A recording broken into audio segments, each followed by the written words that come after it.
Welcome to tonight's U.S. House debate sponsored by Billings Gazette Communications and Montana State University-Billings. I'm Steve Prosinski, editor of the Gazette and moderator of tonight's forum. Many thanks to MSU Billings Chancellor Rolf Groseth, Director of University Relations Dan Carter, and many, many others for partnering with us and providing a perfect venue for this exchange of opinions and ideas between businessman Steve Daines, a Republican from Bozeman, and State Senator Kim Gillan, a Democrat from Billings. Three veteran Montana reporters will ask tonight's questions. From left to right, they are Mike Dennison, a reporter in the Gazette State Bureau in Helena, Tom Ludi is the Gazette's political and agricultural reporter, and Jackie Yamanaka is news director of Yellowstone Public Radio. Yellowstone Public Radio and the Northern Broadcasting System are broadcasting this debate live, and the Gazette is streaming it live on BillingsGazette.com. Our timekeeper is Nick Wong, a 20-year-old senior from Billings. He is majoring in accounting, and he is also the student body vice president. Each candidate will have 1 minute to answer a question, then the other candidate will have 1 minute to respond, then a 30-second rebuttal will be allotted. Each candidate will have 2 minutes for a closing statement. Before we go to the questions, we all ask that you hold your applause until after the closing comments. Interruptions for applause, hoots, and hollers will eat at a time allotted for the candidates' valuable responses. We're all here to listen to them, not to each other. So please respect them by holding your applause until the debate has ended. Thank you. Now, on to the questions. We'll start with a question for Steve Daines from Mike Dennison. He will have a minute to respond, then Senator Gillan will have a minute to comment, and then Mr. Daines will have 30 seconds for a final response. Mike Dennison, your question for Mr. Daines. Good evening, Mr. Daines. Hey, Mike. Let's talk about the federal debt a little bit. You said we must attack the national debt without raising any revenue or taxes on anyone. If that's so, we're going to have to make some significant cuts in social, defense, or other programs. As you know, Montana is a major recipient of federal funds. I'm wondering if you could tell Montanans tonight 3 cuts that we would make that would directly affect them. Well, the national debt is something we hear about as we travel around the state. We've been to all 56 counties, and there's just heartfelt concern about what is the end game as it relates to the debt crisis our nation faces. We are not going to get out of this debt crisis through spending cuts alone. It's going to be a combination of reductions in spending with a growing economy. You can't get at it just with one or the other. It's going to have to be both. Historically, when the nation has had a robust economy, we've had a much better balanced situation as it relates to spending and revenue. A couple areas that come to mind that we could use some reductions in. The EPA has grown 131% since 2008. I think there'd be some room for some reductions there. The Department of Energy, you take a look at the Solyndra situation and so forth. To think that we can't find a way to cut some costs there, I think there's some possibility. And clearly, we're just going to look across the board at all agencies and looking for how can you do more with less, like we've had to do in the private sector and our private lives here for several years. Thank you. Senator Gillan, 1 minute. Great. Good evening, everyone. It's time to get serious. If I've traveled around the state of Montana, people are concerned about the economy and they are concerned about long-term spending. But they also know that in Montana, you cannot get serious about the economy if you support proposals such as the Ryan budget that will slash funding for education. We know in Montana that education and the economy go hand in hand. We also know that you need to look seriously, you need to start from the middle. You need to look at budget cuts or trimming our budget, but of course you also need to look about why are we continuing to provide tax breaks and losing revenue to corporations that ship our jobs, American jobs, overseas. We know that there's a combination of things that we can do to get the economy back on track, and like all Montanans, we're always willing to do our fair share, but we need to cut out the things that we know are just giving tax breaks to people who are shipping jobs overseas. And Mr. Daines, 30 seconds. Yeah, as someone who has spent the last 28 years in business, the last 12 in Bozeman there, we've actually created 1,100 jobs in Bozeman. When I joined the company, we had 100 employees. Now we have 1,100. I can tell you that this is not the time to be talking about raising taxes on small businesses and medium-sized businesses. If we allow the businesses the incentives to keep more money in their pockets, they'll then invest in hiring and putting more money in new taxpayers' pockets, which is called new employees, and growing this economy and getting out of this hole that we're in. Thank you. And now a question from Tom Ludi to Senator Gillan. Ms. Gillan, do you believe pollution is changing the climate? And what role, if any, should the federal government play in minimizing greenhouse gases? Tom, I think that this summer, most people would confront the fact that we had a drought, we had incredibly warm weather, and that we need to be concerned about climate change. As with all policy initiatives, the federal government can set the policy direction, and I think we've already started that with some of our efforts with the Clean Air Act and other initiatives. Let's face it, in Montana, we know that one of the things that we value most of all is our wonderful outdoors. We know that has economic value as well as personal value. And my approach in the legislature has always been for a balanced and reasonable approach to our regulations. Pollution does come with some cost in the near term as well as in the long term. And I do think it's important to have a federal role to set us on a direction, because I think that that's what everyday folks want. They want to make sure that their children and their children's children can enjoy a good environment, and I say that there is an important federal role. Mr. Daines, 1 minute. As a fifth-generation Montanan, like many of you out there, I greatly enjoy spending time outdoors. You know, what keeps us here, or if we ever have to leave for a job, what brings us back is the environment and the quality of life we have here in Montana. I've spent more time in the wilderness probably than most candidates combined, traipsing across high mountain peaks and so forth in the Beartooth. But let me say this, I think it's a little bit misinterpreting the data to suggest that one warm summer here suggests we need to embrace President Obama's greenhouse gas initiative. I think we need to look at the science, look at the data, and the consequences of the policy. If you look at what the EPA has done right here in Yellowstone County, the PPL's Corrette plant, an electric generator here, coal-fired, announced it'll be shutting down in 2015. That is 35 jobs here, and 29 of those are union jobs. That's $3.2 million of tax revenue to Yellowstone County per year. That is why we need to have balance here in terms of our regulation to ensure they're not killing jobs like many of the out-of-control regulations coming from Washington, D.C. are doing today. Senator Gillan, 30 seconds. Let's face it, we know that there is scientific information that's out there about the change in the climate. And the good thing is that we know in Montana, when we know there's a problem, we go out and try to work on it. And that's what I am suggesting. We did it here right in our own community when our refineries were admitting excess levels of CO2. We gave them an opportunity to install the clean air technology and equipment. Not only do we give them an opportunity, but we gave them a reduced tax rate at 1.5%. So it's time for us to get serious, and I think as we pull together that this rhetoric about regulations are bad for everyone, we need to get realistic and know that there are hidden costs, and we can do it, but we need to realize it is a serious problem, and I want to make sure that my children and my grandchildren, hope they come around someday, that they're going to have the same quality of environment that I've enjoyed. Thank you. And now a question from Jackie Yamanaka to Mr. Daines.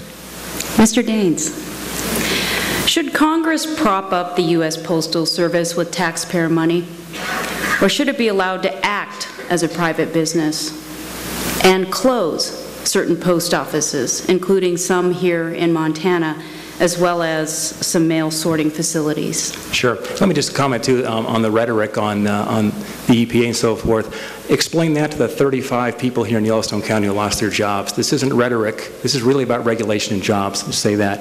Jack, it's a great question. As somebody who spends a lot of time in eastern Montana, in places, small post office like the one in Mosby, Montana, how about Hammond, Montana? How about Sumatra, Montana? There's the small rural post offices, and they were threatened by closure here by the United States Postal Service. I'm glad to see that we stopped that, because the problem we have in Washington is we have one-size-fits-all type of solutions. The problem with that is they don't spend time out here in the wide open plains of Montana, understand that we have farmers and ranchers and so forth that live many, many miles away from our rural post offices. There are other places that we can cut in terms of reducing the size of the Postal Service and reducing the spending there, but the rural post office right now is something that, that would be underserving our rural communities here in Montana. Senator Gillan, 1 minute. Thank you. You know, I agree with Mr. Daines that the one-size-fits-all solution doesn't work, and we know how important it is for a rural post office. In fact, when the suggestion was made that they cut service to 5 days a week, I had a couple of phone calls who said, 5 days a week, I'd be happy. We get it 2 days a week. But I think the serious matter is that we need to look into what the situation is. As we all know, the Postal Service was required to prepay retirement. That's something that businesses aren't even required to do. So let's start addressing the real problem first in this bill that was passed a couple of years ago, putting the U.S. Postal Service in an onerous system. And as we know in Montana, that there maybe are products that need to be examined, need to be changed, but the most important thing is our Postal Service in Montana is important in our rural state as any other postal services in an urban area. But what we need to do is start from the middle, fix what we know is easy to fix, and then work on the long-term financial sustainability of the Postal Service. And that's what I'll do when you elect me to go to Washington and use my experience to get those results. Mr. Daines, a 30-second rebuttal. Well, I think Senator Gillan and I are in violent agreement on this issue.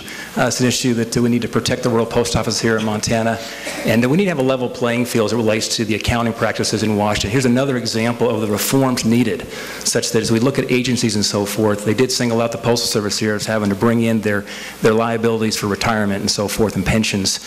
And that may not be a bad idea, but we better apply that to every agency so they're all getting the same scrutiny versus singling out the United States Postal Service. Okay, thank you. And now a question from Mike Dennison for Senator Gillan. Ms. Gillan, I'd like to go back to my first question when I asked about budget cuts.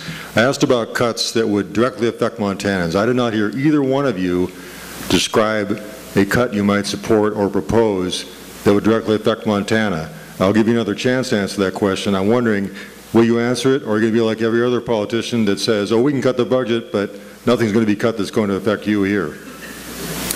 Well, Mr. Dennison, I'd like to echo back to, during my 16 years in the Montana legislature, I was very proud that I was part of fiscally responsible budgets. In fact, during the last 3 sessions, we actually had additional resources.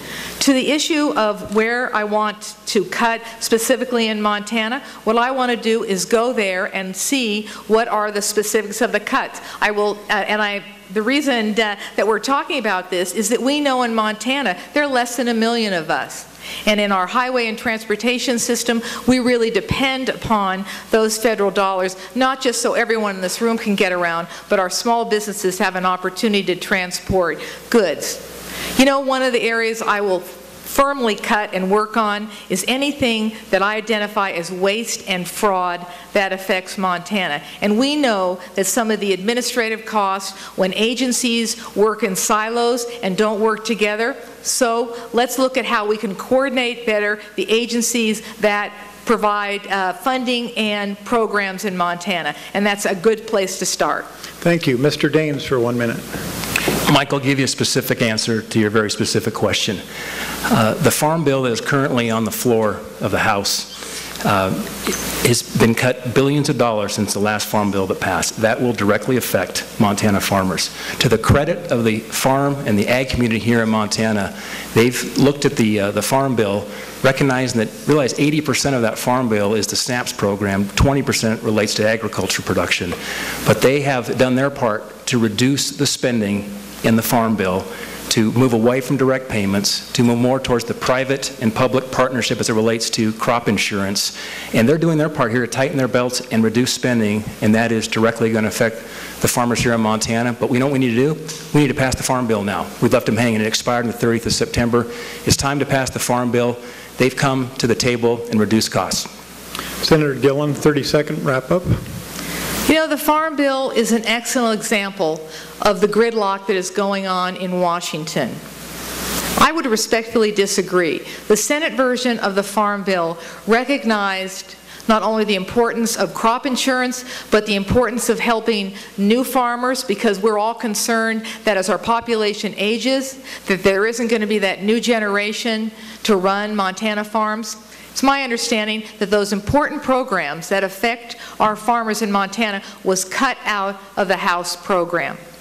Thank you. Now a question from Tom Ludy for Mr. Daines. Mr. Daines, let's just stick with the Farm Bill for a minute. The House left D.C. last week without bringing a Farm Bill to the floor for a vote. It passed out of House Ag, but made it no further. And a lot of the reasons expressed for not bringing it to the floor for a vote was because there was a lot of sentiment that the cuts needed to be deeper, that the farmers of America needed to do more, as well as some resistance among Democrats for the cuts to nutrition programs that were already on the table. Now, that includes House Speaker John Boehner, who likened the bill's milk program to a Soviet-style subsidy. Boehner was in Billings this summer to raise money for your campaign. Montana's farm groups, liberal and conservative, support the current bill. They favor the Senate bill. They would have supported the House version of the bill. But that raises the question, what provisions will you demand be included in the next farm bill for Montana farmers? And how might Boehner's support for your campaign influence your actions? Thanks for that question, Tom. Well, let me tell you something. John Boehner didn't grow up in Montana. He grew up in Cincinnati. And it's very interesting is many members last week couldn't wait to get out of town. They were catching the next flight home so they get back to their constituents and so forth.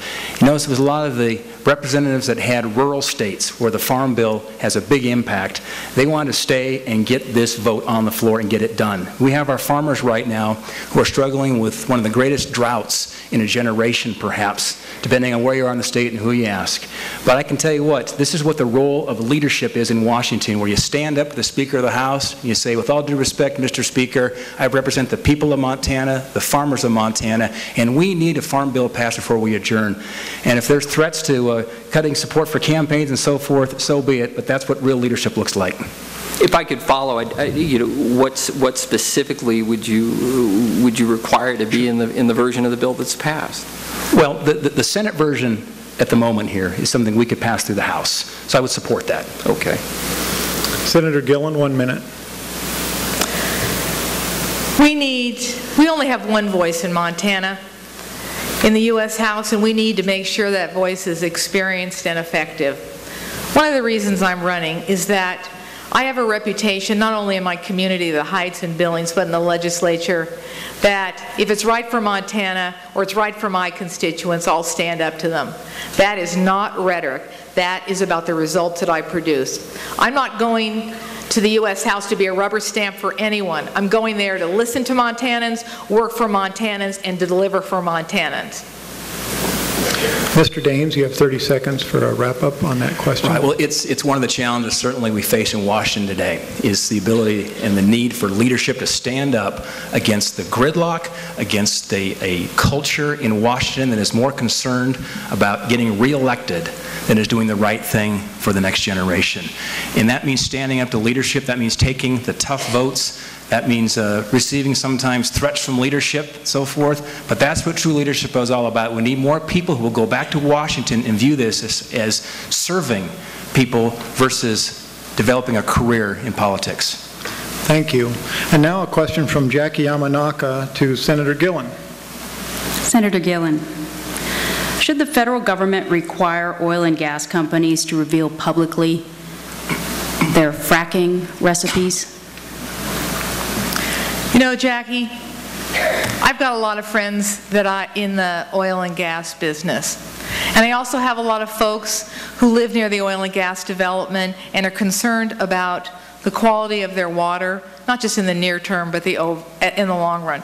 So I would suggest that we would have people disclose what the ingredients are in fracking. I was at an event called Chicks and Science here, and a couple of petroleum engineers went over and they explained basically what the ingredients were. So just as we expect foods to have label and what the ingredients are, I don't see what the problem is in releasing what the fracking ingredients are. And in fact, it's my understanding that on the Blackfeet Reservation that oil and gas drillers are already required to do that.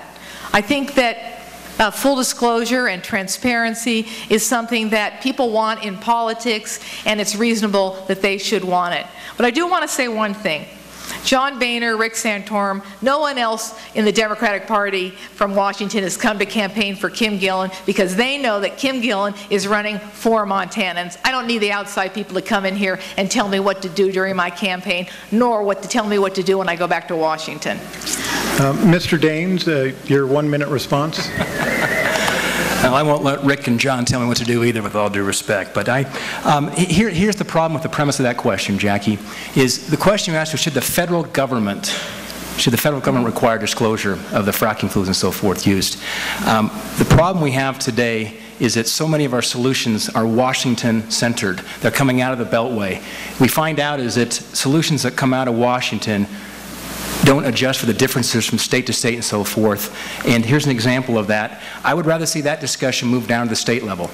It's a reasonable discussion to have. I think as you talk to farmers and ranchers across the state, they're concerned about what might be going down in the ground. It's a reasonable discussion to have. But let's have that discussion here in Montana. Let's have that discussion here with Montana agencies versus unleashing federal agencies here with a one-size-fits-all. And frankly, in terms of our recourse, if we have a challenge with regulations, I'd much rather deal with the Montana government than our federal government. Senator Gillan, 30-second wrap. The Montana Oil and Gas Board, I believe, has already issued some guidelines for disclosure.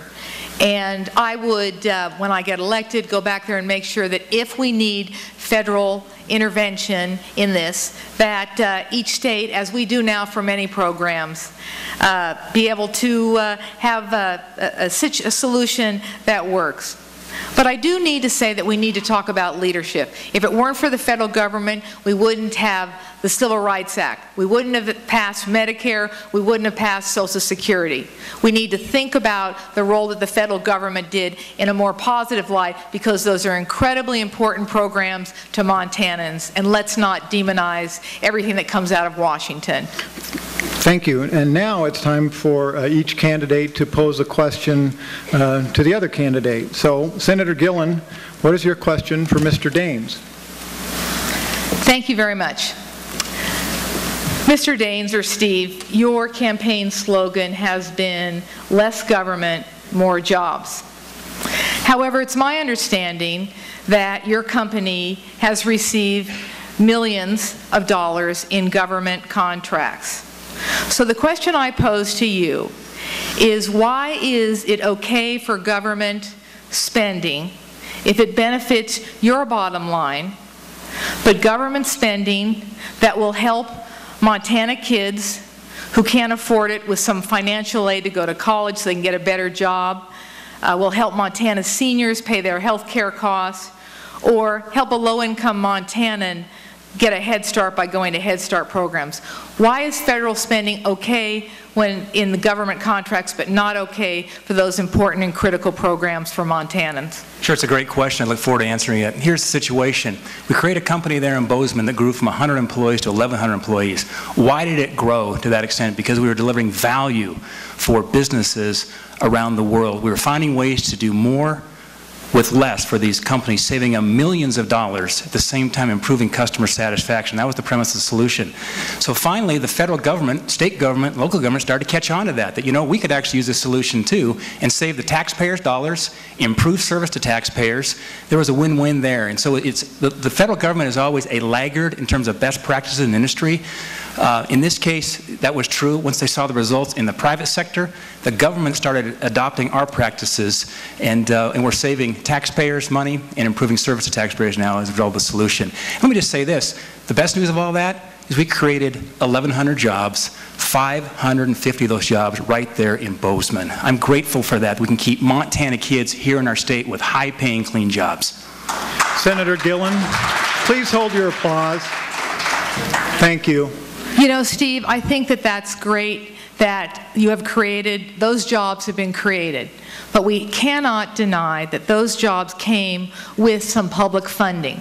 Public funding for the contracts that allowed you to hire and pay many talented people who came out of MSU Bozeman, which is a publicly supported university, and I would guess that a lot of those kids had to rely upon Pell Grants. So I just want to raise the point once again, when you use rhetoric like less government, more jobs, if you're going to use it, it needs to apply to everyone and not just to special circumstances.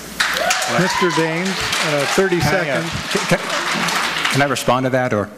Yes, you have 30 seconds. Yeah. Now, this is a great example of how we need to improve efficiency in government. We can get less government without necessarily having to reduce services. In fact, we got better service and lower cost. It's not a trade-off. We have to do this in businesses every day. And just for what it's worth, 80% of our revenues came from businesses, 20% from state, local, and federal agencies after they started to see the great results the private sector was experiencing. Now, Mr. Daines, what is your question for Senator Gillan? Senator Gillan, as I travel across Montana, I've spent a lot of time from Alzada to Yaak, literally. We talk about Montana and Missoula. One of the great concerns I hear from our small businesses and our farm and ranch operations is about the death tax. That in January, the death tax goes to 55%. That when somebody dies, it shouldn't be a taxable event, but it is today in the federal government. In Montana, we used to have a death tax. And you voted against repealing Montana's death tax, and in fact you voted against allowing that to go on a referendum ballot so the Montanans could even choose to vote on that initiative, which they finally did, and they eliminated it. Why is that? Thank you for that question. What a great opportunity for me to explain. Probably many may not have known, and there was some misinformation when that referendum was there, but in Montana we already had the wisdom to put into place provision so that if you passed on your ranch, your farm, your small business to a spouse, to your children, to your children's children, that you were not subject to that, what you have termed a death tax. So it was sort of like one of those situations where it wasn't broken, so why did you need to offer a solution? It did pass, and when it passed, a couple of things happened.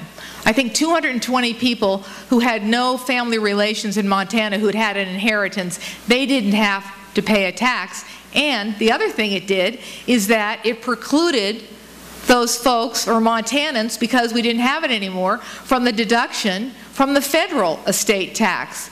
So I think if you look at it and you put the numbers down to paper, that it really didn't serve Montanans who live here and their relatives to do away with that. It just helped 220 folks who lived out of state. Thank you. Mr. Daines, you have a minute to respond. Sure. Well, we'll have another challenge as we face the death tax in Washington going to 55%. And we've seen that the death tax is one of those events that is not a job creator, it's a job killer. And over again, we hear this across the state of Montana. I'm looking forward to going back to Washington and have a chance to vote to eliminate the death tax once and for all. You know, many countries don't have a death tax. It's a concept that many countries don't have because it's double taxation, taxing a mom and dad on something they've built their entire lives. And I'm looking forward to have that vote and get it off the books once and for all. Senator Gillan, you have 30 seconds. Well, this is provides me a good example of where I'm going to stand up for Montanans, and I may disagree with President Obama or whoever is in office. I do support keeping it at $5 million, knowing that it's $5 million, and if there's a husband and wife, that's up to $10 million.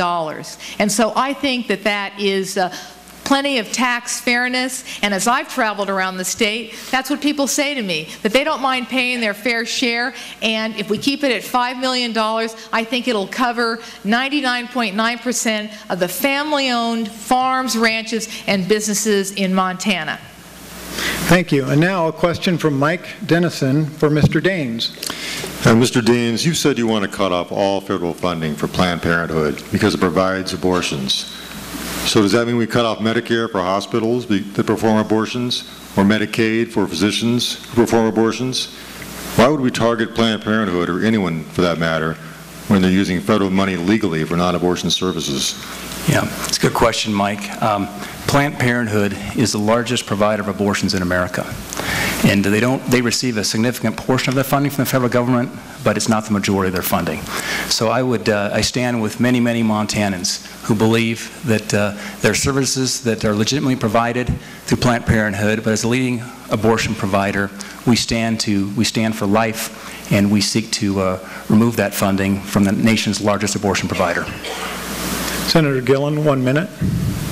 Thank you. And I also stand with many, many Montanans, men and women, who say to me, get the government out of my life.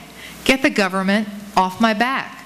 So, why would we let the government tell women what they can do with their bodies? You can't have it one way and not in the other. And you know what? I know that Planned Parenthood provides for 24,000 low-income Montanans mammograms, pap smears, and those other critical tests that keep women healthy, keep women in the workplace, keep women raising their families. Mr. Daines, 30 seconds. Yeah, I'm grateful. I live in a country that celebrates and places a high value on life. We are a nation that will send 20 Navy SEALs in to rescue one. We'll risk 20 for one.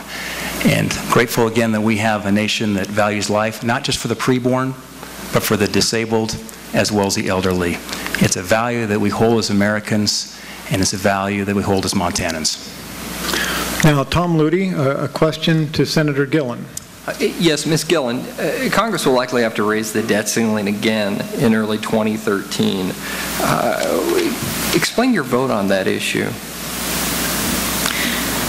Well, you know, the whole issue of the debt ceiling and the vote has become like a political football. I think that, I've seen numbers, I don't recall them right now, that both Democrats and Republicans in the past have voted to raise the debt ceiling. What I think is the most important vote is the most important vote and voice that Kim Gillan is going to have for Montana. Yes, we need to get serious about our long-term plan to deal with the deficit. We also need to get serious about our economy.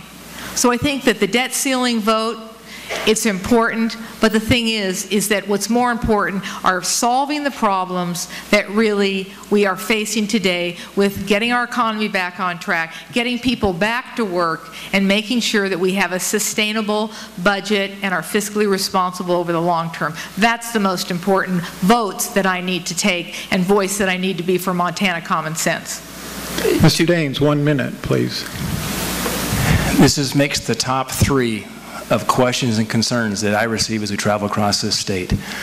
We've gone from $8 trillion of debt from 2007 to now crossing this $16.4 trillion debt limit. It's virtually doubled.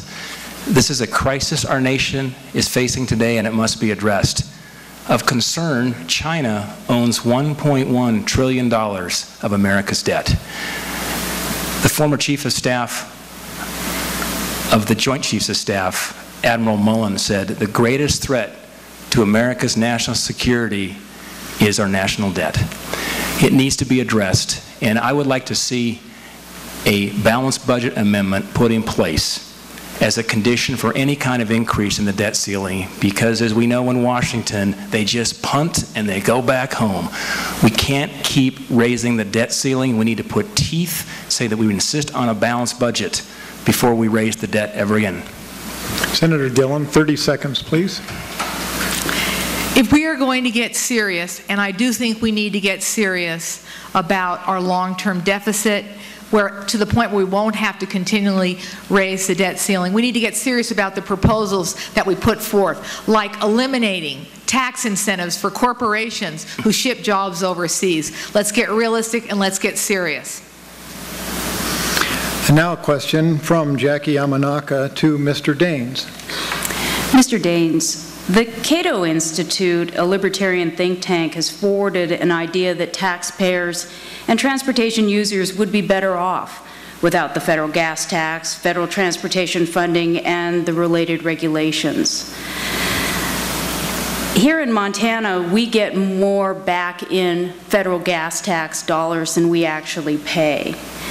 Do you think Montana alone can pay for all of the interstates, roads, bridges, and other related infrastructure?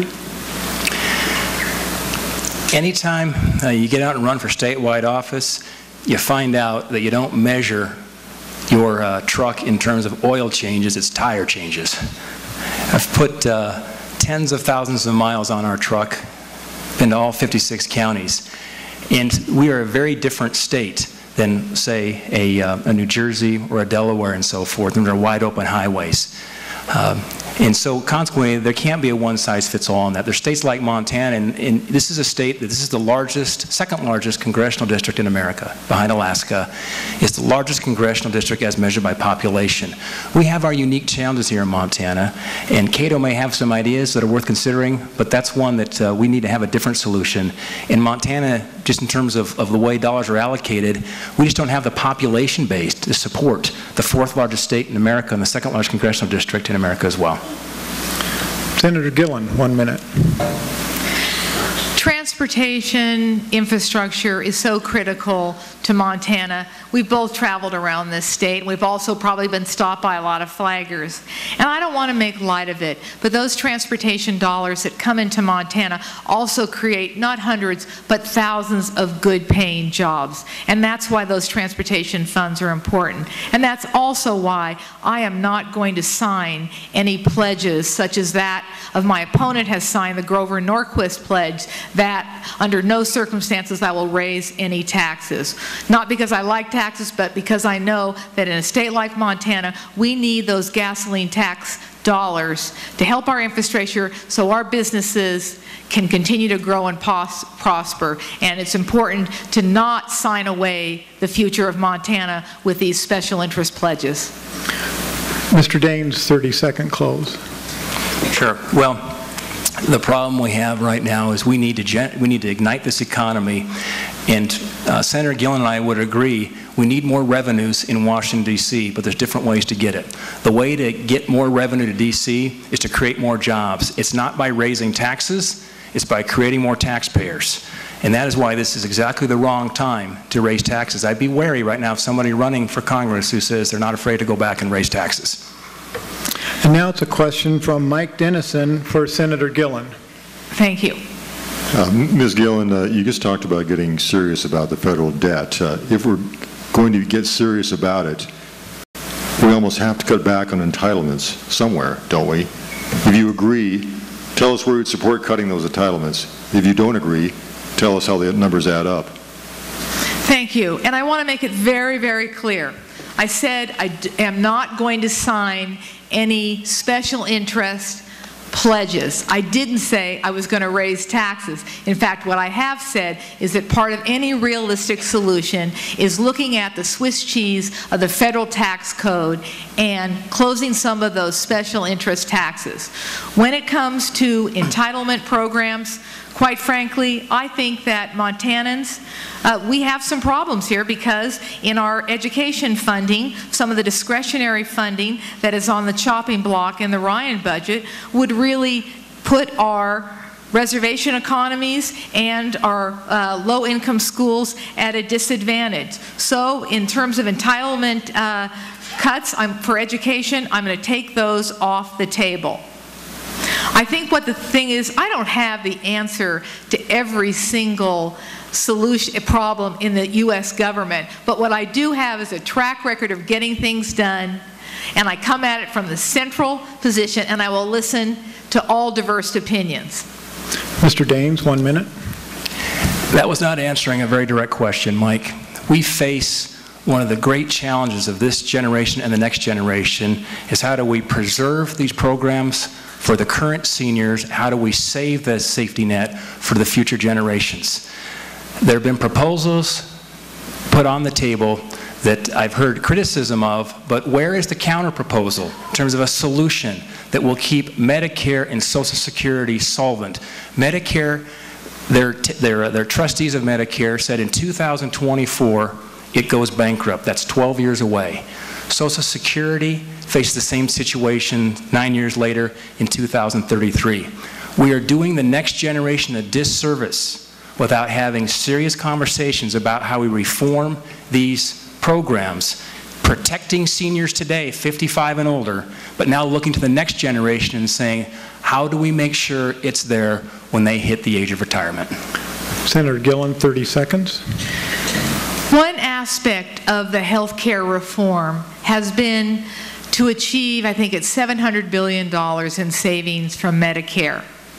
Now, those savings are not going to be from benefits, but what they're going to do, what I think everyone in Montana agrees we need to do, we need to make sure that we get rid of waste and fraud. That's where some of those dollars come from. They also eliminate some of the duplicate payments.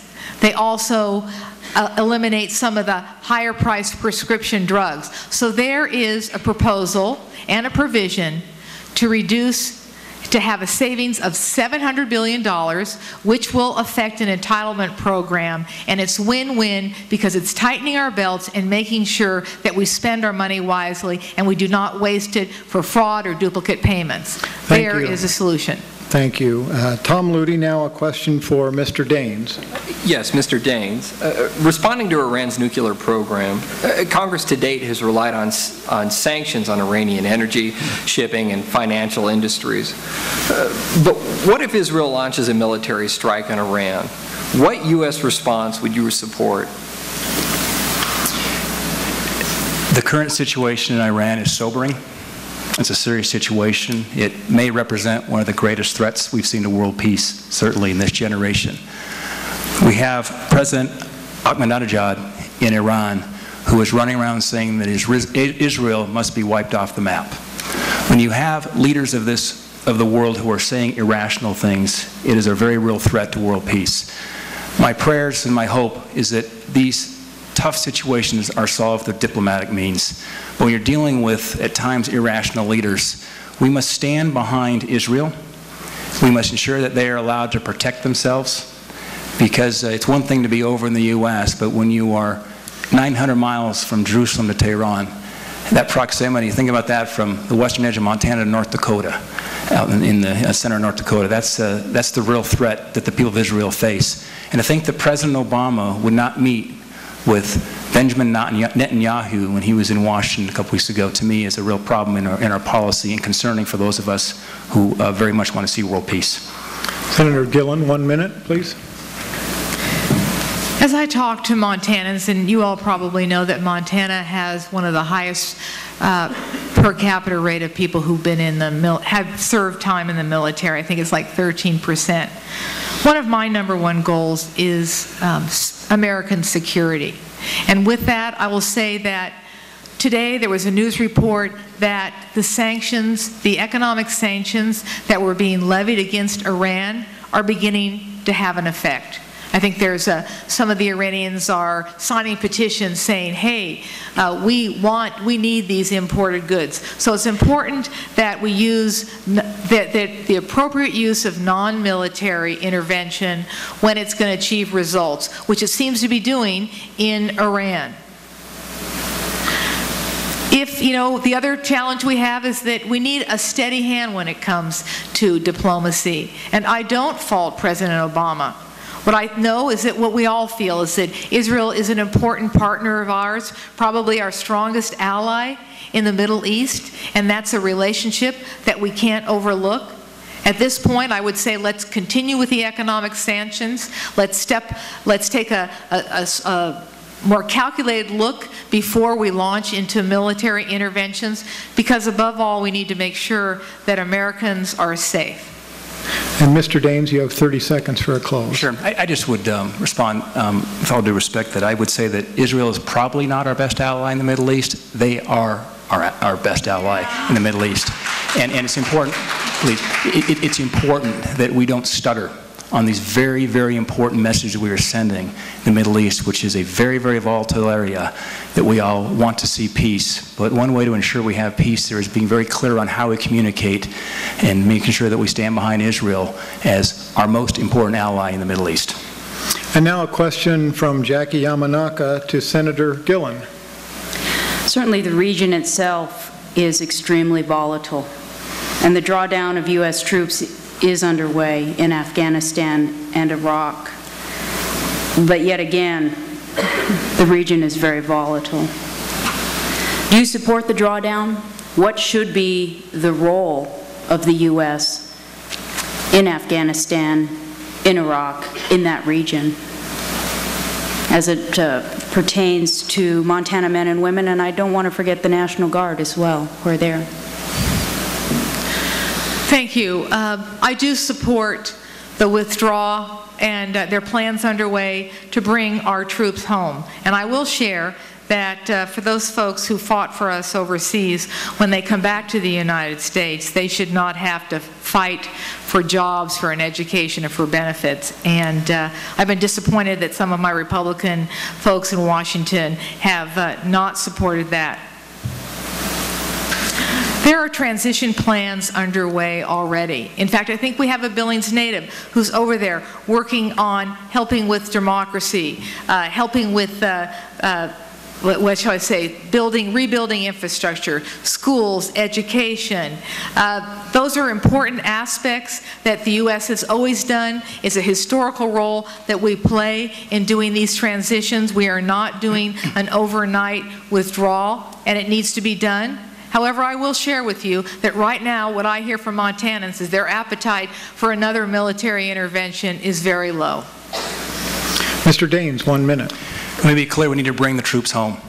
Bring them home from Iraq, bring them home from Afghanistan.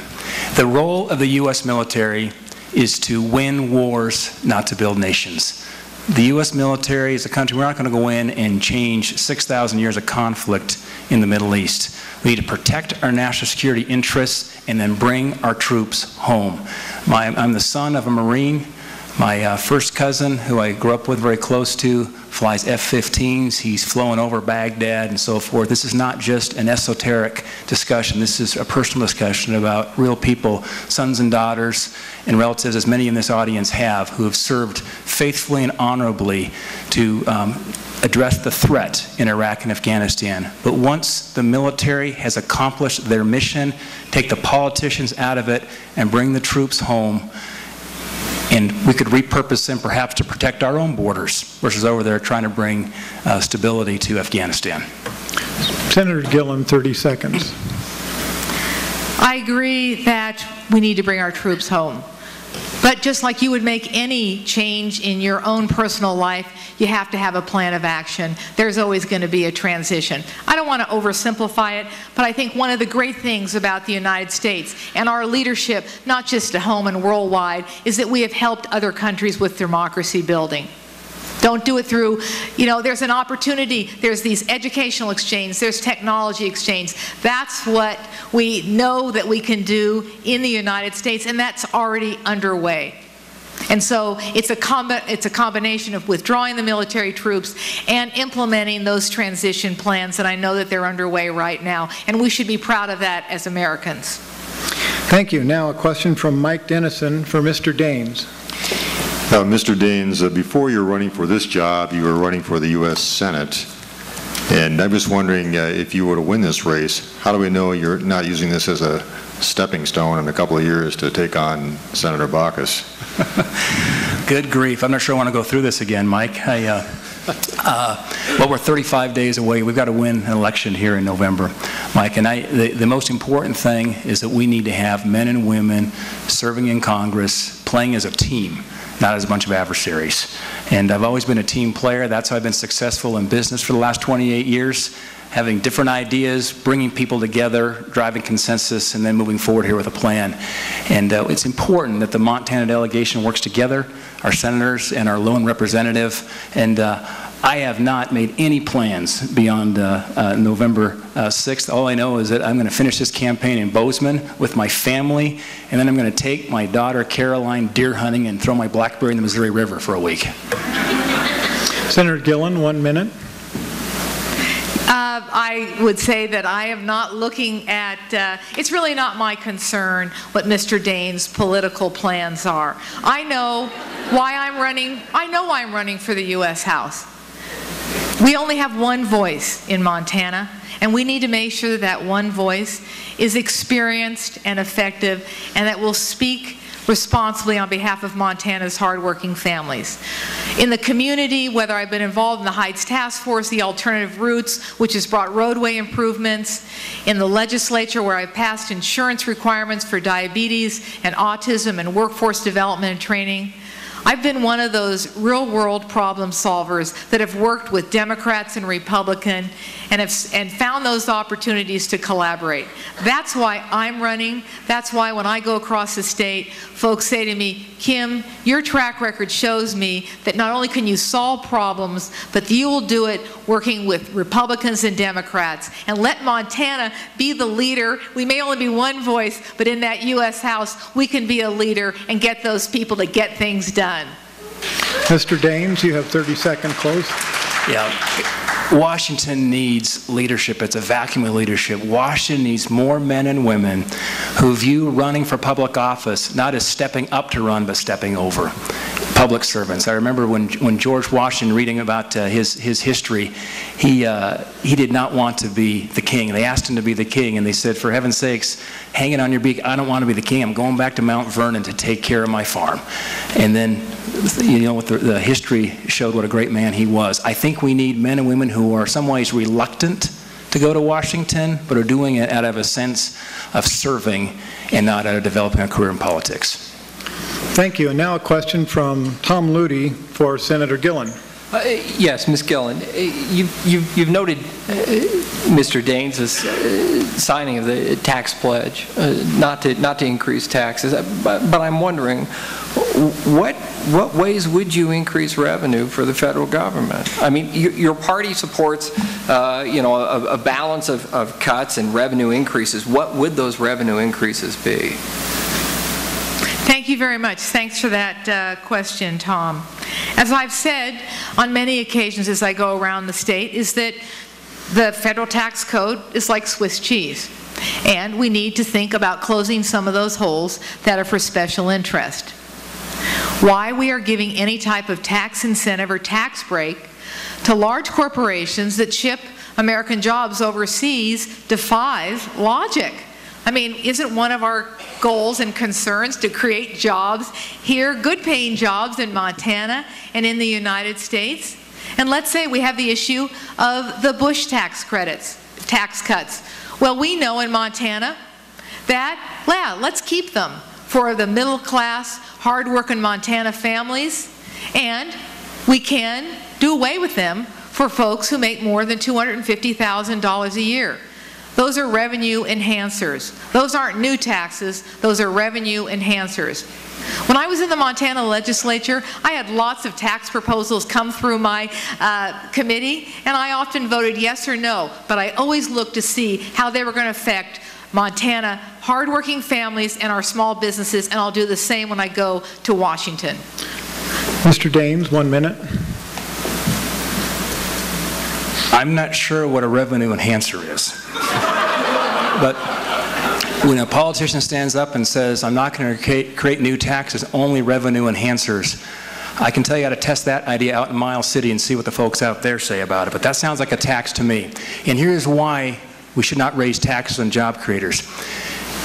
In the state of Montana, 69% of the employees in the state in the private sector are employed by business people who pay taxes at the individual tax rate. 95% of businesses in the private sector of Montana pay taxes at the individual tax rate.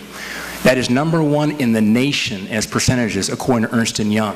When you raise taxes on the job creators now in the state of Montana, they are sending their dollars back to Washington, D.C., instead of taking those dollars and investing in their businesses and in creating more jobs. I'm all for creating more revenue and paying more taxes to Washington, but let's do that through more taxpayers and more jobs, not by raising taxes on job creators. Senator Gillan, 30 seconds, please.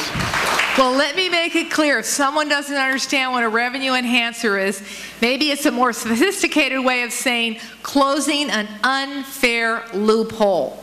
Why does a secretary who's working for probably minimum wage have a higher tax rate than a multi-millionaire who gets most of their income from capital gains income? What I'm saying is, you talk about job creators. Well, you know, there are a lot of people in this room that are job creators. They may not own the company, but their hard work every day makes sure that that company runs well and that is profitable. And I would say that with the statistics you cited, and I don't want to go into the weeds, but I've been on the Montana tax thing. There are a lot of ways, LLCs, sub-S corporations, that you can take legitimate ways to reduce your tax liability. The most important thing is we have to stand up for hardworking families, and I don't even know what a job creator is, because I think the hard work I do has created thousands, if not millions of dollars for some of the companies that I've worked for. Thank you. And now we've run out of time for questions, if you can believe that. We're now reaching the end of our 1 hour, and it's time for each candidate to give a 2-minute closing statement about their campaign to be Montana's representative in the U.S. House. Mr. Daines will go first, followed by Senator Gillan, who will have the last word. So, Mr. Daines, 2-minute close, please. Steve, thank you tonight for hosting this event and allowing us to express our ideas and differences for this most important election. You've heard a lot tonight about jobs and job creation. You've heard a lot about the economy. You've heard some about the debt and deficits. But I think it's important that we paint a contrast between what Senator Gillan believes and what I believe, because sometimes it gets muddied in discussions like this. When it comes to the balanced budget amendment, I support a balanced budget amendment for the federal government. Senator Gillan has voted against a referendum urging Congress to support a balanced budget on 2 separate occasions. As it relates to taxes, I've looked you square in the eye and say, I'm not going to raise taxes, we're going to create more taxpayers. And my opponent, Senator Gillan, has raised taxes over 50 times, including voting for a sales tax, and we talked about the death tax as well. As it relates to the President's Affordable Care Act, also known as Obamacare, I support repealing that. My opponent, Senator Gillan, has supported this President's unaffordable health care law. When it comes to the NRA and gun rights, I support gun rights. I received the endorsement yesterday from the NRA.